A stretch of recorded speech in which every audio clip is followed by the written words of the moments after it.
আসসালামু আলাইকুম সবাইকে। এই যে আমার বিড়ালগুলো একটু অসুস্থ হয়ে গেছে। লাল বিড়ালটা খুব অসুস্থ হয়েছে।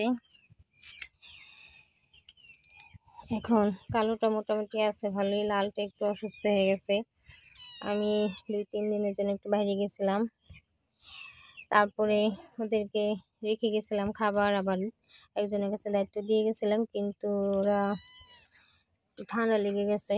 কারণ ঘরে থাকে না, তখন একটু বাহিরে ছিল, বাহিরে ছিল না, ঘরের ভিতরেই ছিল, কিন্তু খাঁচার ভিতরে রেখে গেছিলাম।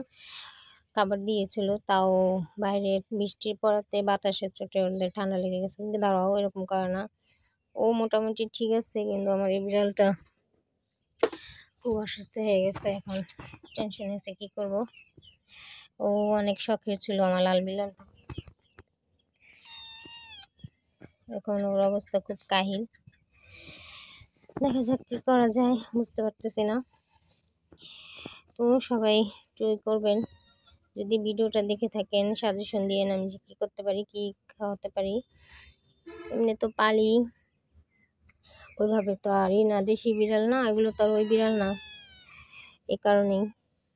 কিন্তু একটা আছে না পারফেক্ট একটা ওষুধ বলে মানুষ, এটা খাওয়ালে ঠিক হয়ে যেতে পারে, অথবা সে ঠান্ডা লাগছে, তো সেই ক্ষেত্রে আপনারা একটু জানাবেন যে চোখটাও সকাল হচ্ছে মুছে দিতে হবে। তো এই হচ্ছে ওদের ঘটনা, দেখা যাক কি হয়।